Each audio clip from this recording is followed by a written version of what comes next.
welcome back to My Brain is a Wonderland Season 2, a podcast for neurodivergent women and the people who love them. I'm so glad you're here back with me, Emily, your host, talking about everything to do with being in your 30s, late diagnosed with ADHD and autism. Today, I am going to be talking about all the things I say wrong, quote unquote wrong, to people that I know. Trigger warning real quick. I'm going to be talking about taboo subjects, just briefly, but things like true crime, murder, slavery, things that I might bring up with people when I'm not supposed to. So just a little trigger warning there if that might not be suitable for you. So what do I mean when I say saying the wrong thing? I think we've probably all been there. It's about saying something where you're saying it thinking, oh, I'd love to share this with everyone here. I know so much about this. I have so much insight and perspective on this. I've read so much about it. I'm passionate about it. And you say it, and you realize very quickly you shouldn't have said it. This usually for me happens in spaces where the person or people don't really know me that well, or places that are a little bit more formal. And you've guessed it, that place is work. This is where I mostly notice it, right? Because I feel like with my husband, with my direct family, even if I'm gonna say something strange to them, that seems strange to them, or not correct, something wrong, they know me. They've accepted me for who I am. My husband has married me. He loves me. By extension, his family does love me too. I know that, and they accept me. And so they know I might say these things that seem a little bit off kilter, and they're kind of used to it now. At work, it's different, right? At work, there is supposed to be, which I don't like, but kind of like, because I don't want to reveal my whole self, but apparently do constantly at work. There is a kind of barrier, a kind of veil that you are supposed to maintain, that when, for example, you're talking to your boss, maybe you don't tell them that you got really drunk on Friday night and vomited. Maybe you don't tell them that you're in an open relationship. Maybe you don't tell them that you adopted a child that is not of your race. There are certain things that you might feel are not safe to share, right? Maybe that you're gay is not safe to share with your manager, maybe, or your work colleagues. But what I find is that in certain, not even certain situations, it's just situations where I feel like, oh, we're just hanging out. Like we went to lunch with work. We are one-on-one chatting. That there are things that I feel like I can just say, and apparently you cannot. For example, at work, I realized very quickly that you have to be careful about who you swear around. So I don't swear on this podcast, I don't think, but I am an F-bomb dropper. I swear all the time in my daily conversation. I remember swearing in front of someone before at a job, and you could tell from their reaction they did not want to hear that. Also, talking about difficult subjects. I mentioned before taboo subjects, which I don't think anything is taboo, which might be a problem. I feel like I can discuss just the most awful things, and it's just being human, so we should be able to talk about it. But at work, that is not actually appropriate. And I'll give you some examples if you're wondering, because as someone with autism, sometimes I find it difficult to connect things without a concrete example, right? And I have to learn on the job, as it were. I have to learn, oh, I said that, that's not taken favorably. So I'm going to give you some examples of what I've said in the past at work and explain now why, I probably shouldn't bring that up. Or I can bring it up, but just need to be cognizant that it may make someone uncomfortable. It may be shocking to some people, and then you take those consequences, whatever those may be. If you have an accepting work experience, maybe they accept you and think you're quirky, or maybe they're super not accepting and you get drawn up for HR. So let me give you some of my examples of things I have said. So this first one happened relatively recently, which is why it's just ever present in my mind. But I was at a lunch with maybe 12 to 15 people from my job, ranging from people at my level at work, and by level, I mean position, not anything douchey. You know, I'm an assistant manager, so there were other assistant managers, there were coordinators that are hierarchically below, there were managers, senior managers, and there was an AVP and a VP there. So AVP is this assistant vice president, VP is vice president. And they were at this lunch. And because there were so many people, you kind of split off, you know, you're talking to a little section around you. One of the AVP actually brought up the show. She couldn't remember the name of it. And it's called Who Are You? Or Who Do You Think You Are? Or something like that. And it's the show where they take celebrities and you go around with this guy, this historian. I forget his name as well. And they look into your history, your family history. So they might find out, you know, your great something in 18 something did something. They were this, they were that. And she brought it up saying, oh, I used to love that show. And I said, well, it's available on Hulu, and let me tell you about this episode I just saw, or had seen. And I said, there was an African-American man, actor, who was looking into his history, and everyone was looking at me, smiling super big, you know, I was going to say in bated breath, but let's not be dramatic about it. But they were looking at me, super excited about what I was going to say and interested.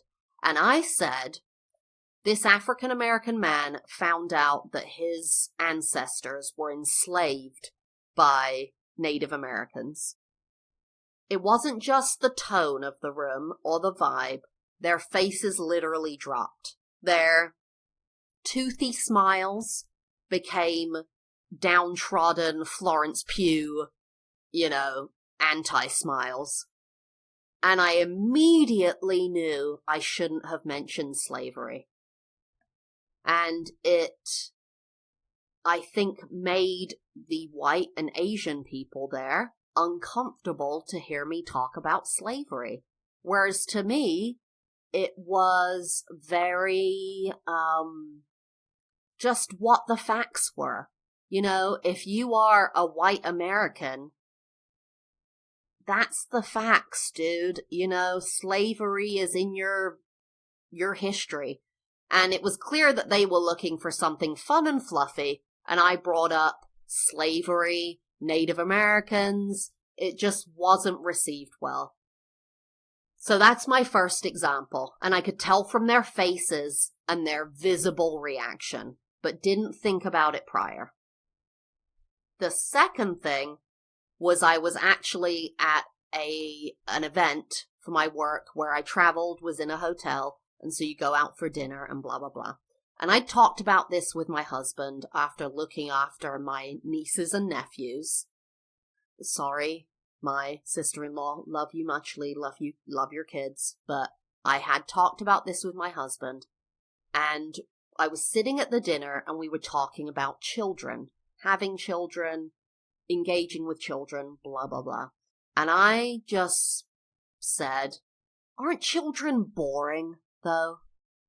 It's like, they're 5 years old and they're showing you a book that says the cat sat on the mat and you have to act like it's the most exciting thing, but isn't that boring? And I've never heard anyone talk about this. Usually it's that kids are difficult, they're enlightening, they're enjoyable, it's a nightmare, it's this, it's that. But no one ever says they're freaking boring. Like, you have to pretend that everything they do is so exciting. And I will say it was less of a reaction to the slavery thing over dinner, but I was like, okay, there's at least one person here with a child, maybe two, and you could tell it kind of died down the discussion. And it wasn't like anyone said, oh yeah, kids are boring. When no one responds to what you said, they have nothing to say, they don't know what to say, and they're trying to kill what you just said. Which is totally fine, I get it. Saying kids are boring just randomly at a dinner. So that's my second one. The third one is kind of more generalized because I used to do this constantly in my 20s, and I learned from people's reactions that I couldn't do it. I am a true crime fan, and it's something I've actually been looking into lately, into my motivations around it, and maybe I'll do an episode on it. But I literally used to, whenever anyone brought anything up, they could say, I was at a pond last week, and I could say, well, do you know there's something in the pond that could kill you? Someone could say, oh, I was eating oysters the other day, and I'm thinking about this because this was in the news. Oh, did you know raw oysters can kill you? And a guy just died from eating oysters. It's not that I'm trying to bring you down. It's that I have this information that I just want to share. And one of these things was, I used to be obsessed. Hyperfixation. Go back to the last episode, the first episode of season 2. Food for thought if you want to learn more about hyperfixation. But I used to have a hyperfixation on deaths at Disney. So there's I don't know if it's a rumor or it's been substantiated, but basically there's a thing where they say that anytime someone dies at Disney, they remove them from the property so that an EMT or a doctor can call their death, but not on Disney property. So that technically Disney can say no one's ever died there. But there's a website that documents all of the deaths that have happened at Disney. From the kid who was eaten by an alligator in Orlando, to people who've had a small tumor that has been shaken out during a roller coaster and killed them, people who've had strokes, heart attacks, what have you. And so I was at one point obsessed with this website and would read up on it all the time. And, you know, if someone said, oh, I just went to Disney World, Disneyland, whatever, last weekend, I would be like, oh, great. Have you heard about the old lady who died in this horrific way? And I'm going to explain it to you. And it wasn't about the horrifying aspect. It was about that I was obsessed with it and just thought, oh, you'd love to hear this. It became very apparent in my 20s that almost nobody wanted to hear that. Almost nobody wanted to hear, oh, you went to Six Flags? Let me tell you about the murder, death, rape, but, whatever. And this is something that I've realized in my 30s, is that I learn on the job, as it was. I learn by doing. I learn by saying the thing I'm not supposed to say and seeing the person's reaction to it, or people, and then go, okay, I can't say that in the future. Slavery, I probably never brought up slavery other than that time I told you about. In any other situation other than with people I know are familial and we're liberals and we talk about it in a way that's conducive and enlightening. And so that's the first time I'd done that. I do have a stopper now where if I'm listening to someone talk and my brain goes, oh, remember that murder? Like someone could say, oh, I was in a hotel in Nebraska. And I'd be like, murder in Nebraska? And I have a kind of stopper now where I say, yeah, don't say that. People don't want to hear about the murder, the kidnap, the rape you discovered about the place or the thing they love or the thing they just went to. And that's something I've really had to learn in my late 20s and 30s. And I've really had to kind of internalize that and realize that you cannot just say whatever you're thinking, really. I don't want to make people uncomfortable. I don't want people to be thinking about mass murderers and horrible things when we're just trying to have a conversation, even if it's something I'm obsessed with. And so I thought a lot about why I do that. And I think maybe there's a twofold reason, one connected to my ADHD, one connected to my autism. And I don't know if this is right, but I'm going to communicate it and talk about it anyway. But the first one would be impulsivity. And that comes from ADHD. There's a lot of feeling like you have an impulse to do this, to do that. A lot of people with ADHD overbuy things or do things that they wouldn't normally do because they have this impulsive need to do whatever they're doing. Just impulsive. You don't think about what you're doing. And so sometimes I think I'm just impulsive. I'm hearing someone say something and I'm just blurting out, I got to share this with you. This thing that no one would ever want to hear. It's murder, death, misery. Let's talk about it. And I have realized that it especially comes out when I'm drunk, right? Or if I've been drinking, the kind of barrier comes down a little bit and I feel even more impulsive. That's what happened with our kids boring.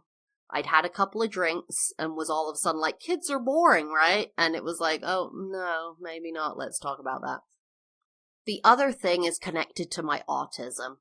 And if you're autistic or know anything about autism, you know that a lot of autistic people don't understand social norms.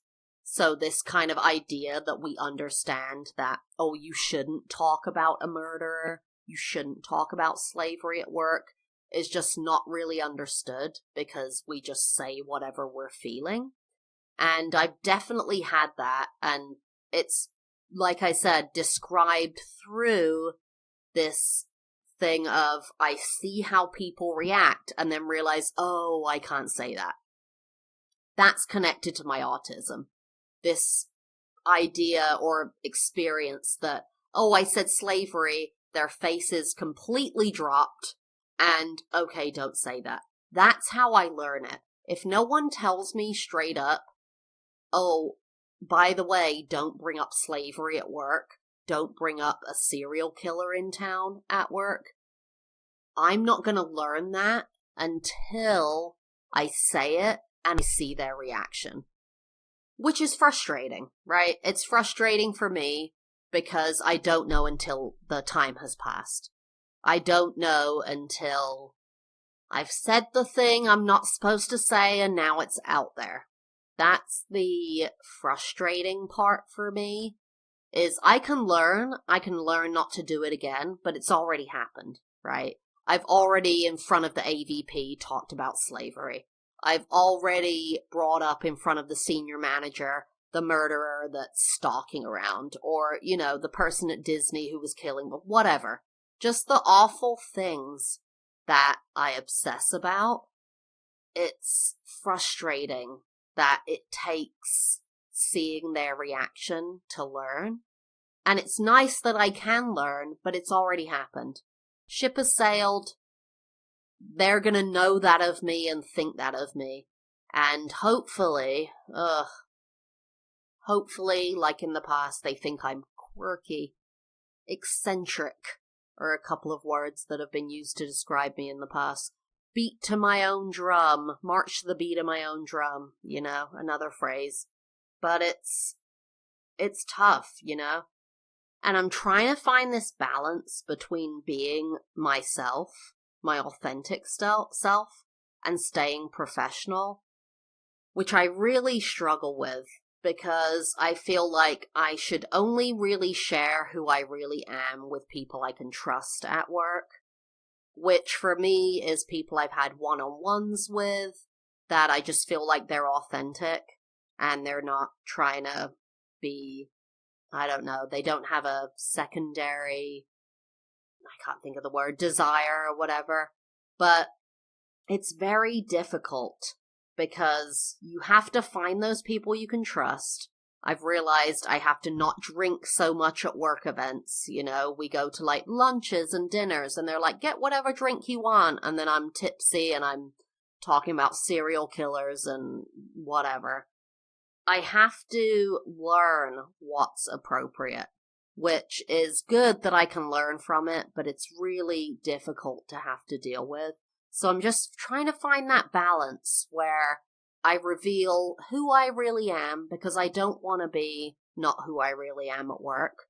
But I don't want to make people feel uncomfortable. Whether you're neurodivergent or not, I don't want people to feel uncomfortable. I don't want people to be upset. I don't want people to feel triggered. And of course, talking about violence and historical issues that are violent and scary might bring that up for people. So I'm really trying to walk that tightrope. And if you have any insight into this, anything that's worked for you other than keeping yourself a little shut down and only learning once you've done it and made the mistake, please reach out to me. I'd love to hear from you. You can find me on Gmail, Instagram, TikTok, YouTube under My Brain is a Wonderland pod. And if you're enjoying what you're hearing, I would love for you to leave a 5-star review on Apple Podcasts, Google Podcasts, Spotify. Leave a great review. I really want to reach out to as many people as possible. I hope you have a great rest of your day, and I will see you for the next episode of My Brain is a Wonderland, Season 2. Bye-bye.